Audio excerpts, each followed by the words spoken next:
ನೋಡಿ, RTO ಆಫೀಸಲ್ಲಿದ್ದೀನಿ, commissioner ಆಫೀಸಲ್ಲಿ 45 ದಿನಕ್ಕೆ ನಾನು RTA ಹಾಕಿದ್ದೀನಿ, ರೀಪ್ಲೇ ಕೊಡಬೇಕು. 45 ಡೇಸ್ ಒಳಗಡೆ RTA ಹಾಕಿರೋದಕ್ಕೆ ರೀಪ್ಲೇ ಕೊಡಬೇಕು. ಈ GPS ಪ್ಯಾನಿಕ್ ಬಟನ್ ವಿಚಾರವಾಗಿ ಏನು ಎಕ್ಸ್ಟ್ರಾ ದುಡ್ಡನ್ನು ತಗೊಂಡು ಕಮರ್ಷಿಯಲ್ ವೆಹಿಕಲ್ಗಳ ಡ್ರೈವರ್ಸ್ ಜೀವನನ ಜಿಗುಪ್ಸೆ ಬರೋ ಅಂಥ ರೀತಿಲಿ ಮಾಡಿಬಿಟ್ಟಿದ್ದಾರೆ. ಯಾಕೆಂದರೆ ಇವರು ಒಂದು ಸರಿ ಅಲ್ಲ ಇದು ತೊಗೊಳ್ಳೋ ಅಂಥ ಅಮೌಂಟು. ಈ GPS ಪ್ಯಾನಿಕ್ ಬಟನ್ಗೆ ಹೈಕೋರ್ಟ್ ಆದೇಶ ಕೊಟ್ಟಿದೆ. ಇಷ್ಟು 8,000 10,000 ರೂಪಾಯಿ ಒಳಗಡೆನೆ, ಎಂಥ ದೊಡ್ಡ ಗಾಡಿಗೆ ಹಾಕೊಂಡ್ರು 10,000 ರೂಪಾಯಿ ಒಳಗಡೆನೆ. ಆದರೆ ಒಬ್ಬೊಬ್ಬ ಶೋರೂಮ್ಗಳಲ್ಲಿ 18,000 19,000, ಮೊನ್ನೆ ಯಾವುದೋ ಕೃಷ್ಣ ಗಾಡಿಗೆ 34,000, ಈ ಥರ ಎಲ್ಲ ಸುಲಿಗೆ ಮಾಡ್ತಾ ಇದ್ದಾರೆ. ಕಮಿಷನರ್ಗೂ ಕೂಡ ಬಂದು ಲೆಟ್ರ್ ಕೊಟ್ಟಿದ್ದೆ, ಈ ಥರ ಸುಲಿಗೆ ನಡೀತಾ ಇದೆ, ನೀವೇ ಅಧ್ಯಕ್ಷರಿದ್ದೀರಿ, ಕೋರ್ಟು ನಿಮ್ಮನ್ನು ನೇಮಿಸಿದೆ, ಇದ್ರ ಬಗ್ಗೆ ಕ್ರಮ ತಗೊಳ್ಳಿ. ಅಂದರೆ ಕಮಿಷನರ್ ಕ್ಯಾರೇ ಅನ್ನಲ್ಲ ರೀ, ನಾನು ಕಮಿಷನರಾ ಅಥವಾ ಇನ್ಸ್ಪೆಕ್ಟ್ರಾ ಅಂತ ಕೇಳ್ತಾರೆ. ಇನ್ನು ಎರಡನೇದಾಗಿ ನೋಡಿ, ನಮ್ಮ ಸಂಘಟನೆ ಲಾಯರ್ನ ಇಟ್ಟು ಲಾಯರ್ ಕಡೆಯಿಂದ RTA ಹಾಕಿದ್ದೀವಿ. ಕೆಲವು ಮಾಹಿತಿಗಳು ಬೇಕು, ಇದನ್ನು ಹೈಕೋರ್ಟ್ ಲೆವೆಲ್ವರೆಗೂ ತೊಗೊಂಡು ಹೋಗಲೇಬೇಕು ಅಂತ. RTA ಹಾಕಿದ್ರೆ ಇವತ್ತವರೆಗೂ ಕೂಡ RTIಗೆ ರೀಪ್ಲೇ ಕೊಡ್ತಾ ಇಲ್ಲ. ಇದಕ್ಕೆ ನಾವು ಕೇಳಿರೋವಂಥ ಡಾಕ್ಯುಮೆಂಟ್ರಿಗಳನ್ನ ಈ ಟ್ರಾನ್ಸ್ಪೋರ್ಟ್ ಡಿಪಾರ್ಟ್ಮೆಂಟಲ್ಲಿ ಕೊಡ್ತಾ ಇಲ್ಲ. ಇನ್ನು ರಾಮಲಿಂಗಾರೆಡ್ಡಿ ಅವರು ಟ್ರಾನ್ಸ್ಪೋರ್ಟ್ ಮಿನಿಸ್ಟ್ರು,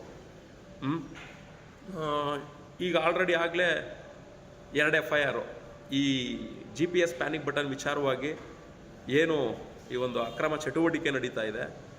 ಟೆಂಡರ್ ತೊಗೊಂಡಿರುವಂಥ ಸಂಸ್ಥೆಗಳು ಸಬ್ ವೆಂಡರ್ಗಳನ್ನ ಕೊಟ್ಕೊಂಡು, ಸಬ್ ವೆಂಡರ್ಗಳು ಶೋರೂಮ್ಗಳ ಜೊತೆ ಶಾಮೀಲಾಗಿ ಏನು ಕಮರ್ಷಿಯಲ್ ವೆಹಿಕಲ್ಗಳಲ್ಲಿ GPS ಪ್ಯಾನಿಕ್ ಬಟನ್ನ ಹಾಕಿ ಹಣನ ಪೀಕ್ತಾ ಇದ್ದಾರೆ. ಮತ್ತು GPS ಪ್ಯಾನಿಕ್ ಬಟನ್ಗಳು ಯಾವುದೂ ಕೂಡ ವರ್ಕ್ ಆಗ್ತಾ ಇಲ್ಲ.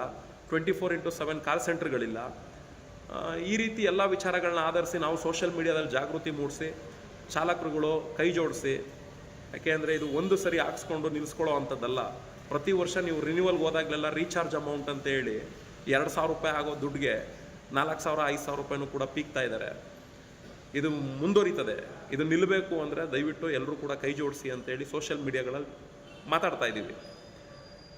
ಎಲ್ಲಿ ಒಗ್ಗಟ್ಟಾಗ್ಬಿಡ್ತಾರೆ, ಎಲ್ಲ ಕೈ ಜೋಡಿಸಿ ಕಾನೂನು ಮೊರೆ ಹೋಗ್ಬಿಟ್ರೆ ಇದು ಏನು ಸಮಸ್ಯೆ ಆಗ್ಬೋದು ಅನ್ನೋ ರೀತಿಲಿ ಯಾರು ಇದ್ರ ಬಗ್ಗೆ ಧ್ವನಿ ಎತ್ತಾ ಇರೋದು? ಇವನ ಮೇಲೆ ಕೇಸಸ್ಗಳು ಹಾಕಬೇಕು ಅಂತೇಳಿ ಈ ಕೆಲಸನೂ ಕೂಡ ನಡೀತಾ ಇದ್ದಾವೆ, ಎಲ್ಲ ರೆಕಾರ್ಡ್ಸ್ ಎಲ್ಲ ಇದ್ದಾವೆ. ಮಾಡಲಿ, ಏನೇನು ಮಾಡ್ತಾರೋ ಎಲ್ಲ ಮಾಡಲಿ ಅಂತಲೇ ಸುಮ್ಮನೆ ಇದ್ದೀವಿ.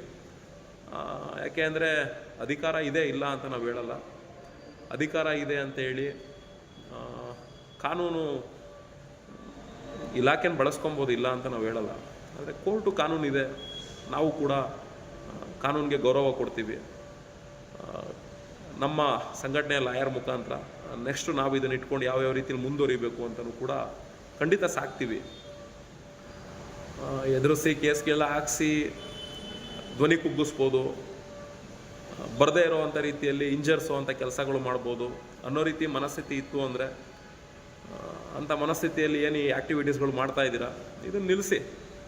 ಯಾಕೆ ಅಂದರೆ ಸಂಘಟನೆಯಲ್ಲಿರೋ ಸದಸ್ಯರುಗಳು ಕಂಪ್ಲೀಟ್ಲಿ ಇದನ್ನು ಯಾವುದೇ ಕಾರಣಕ್ಕೂ ಬಿಡಲೇಬಾರ್ದು. ಸೋಮಣ್ಣವರೇ, ಎಲ್ಲಿಂದ ಎಲ್ಲಿವರೆಗೂ ಹೋದರೂ ಕೂಡ ನೀವು ಮುಂದೆ ಇರಿ, ನಾವು ನಿಮ್ಮ ಜೊತೆ ಇರ್ತೀವಿ ಅಂತ ಇದ್ದಾರೆ. ತೊಗೊಂಡು ಹೋಗ್ತೀವಿ ಖಂಡಿತ. ಯಾಕೆಂದರೆ ಹೈಕೋರ್ಟ್ ಹೇಳಿದೆ ಇದೇ ರೇಟಲ್ಲೇ ನೀವು ಹಾಕ್ಸ್ಕೊಳ್ಬೇಕು ಅಂತ. ಈಗ ಆಲ್ರೆಡಿ ಆಗಲೇ ಕನ್ಸ್ಯೂಮರ್ ಕೋರ್ಟ್ಗೆ ಕಡೆಗೆ ಕೇಸ್ ಫೈಲ್ ಮಾಡೋದಕ್ಕೆ ನಮ್ಮ ಲಾಯರ್ ಕಡೆಯಿಂದ ಶೋರೂಮ್ಗೆ ನೋಟಿಸ್ ಹೋಗಿದೆ. GPS ಪ್ಯಾನಿಕ್ ಬಟನ್ ಹಾಕ್ಸ್ಕೊಂಡಿದ್ದಾರಲ್ಲ, ಈ ಕಸ್ಟಮರ್ದು ಬಿಲ್ ಕೊಡಿ ಅಂದರೆ ಅವ್ರ ಕೈಲಿ ಕೊಡೋಕ್ಕಾಗ್ತಾಯಿಲ್ಲ. ಯಾಕೆ ಕೊಡೋಕ್ಕಾಗ್ತಾಯಿಲ್ಲ? ದುಡ್ಡು ಇಸ್ಕೊಂಡ್ಮೇಲೆ ಬಿಲ್ ಕೊಡಬೇಕಲ್ವ? ಬಿಲ್ ಕೊಡದೆ ಲಾಯರ್ ನೋಟಿಸ್ಗೆ ಇನ್ನೂ ಕೂಡ ರೀಪ್ಲೇ ಕೊಡ್ತಾ ಇಲ್ಲ. ನೋಡೋಣ, ಮುಂದುವರಿತೀವಿ. ಇದು ನಡೀತಿರೋವಂಥ ಆಡಳಿತ ವ್ಯವಸ್ಥೆ.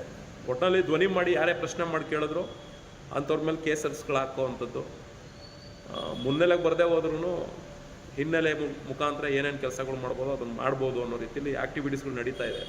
ನಡೀಲಿ, ಏನೇನು ಮಾಡ್ತಾರೋ ಮಾಡಲಿ. ಒಟ್ಟಿನಲ್ಲಿ GPS ಪ್ಯಾನಿಕ್ ಬಟನ್ ವಿಚಾರದಲ್ಲಿ ನಾವೇನು ಈ ಒಂದು RTA ಹಾಕಿದ್ದೀವಿ, 45 ಡೇಸ್ ಕಳೆದ್ರೂ ಕೂಡ ರೀಪ್ಲೇಗಳು ಬರ್ತಾ ಇಲ್ಲ. ಕೇಳಕ್ಕೆ ಬಂದರೆ ಸ್ಟಾಫ್ಗಳು ಸಮೀಕ್ಷೆಗೆ ಹಾಕಿದ್ದಾರೆ, ಹಂಗೆ ಹಿಂಗೆ ಅಂತಾರೆ. ನೆಕ್ಸ್ಟು ಏನು ಮಾಡಬೇಕು, ನಮ್ಮ ಲೀಗಲ್ ಅಡ್ವೈಸರ್ನ ಕೇಳಿಕೊಂಡು ರೀಪ್ಲೇ ಬರಲಿಲ್ಲ ಅಂದರೆ ಖಂಡಿತ ಮುಂದುವರಿಸ್ತೀವಿ. ಧನ್ಯವಾದ.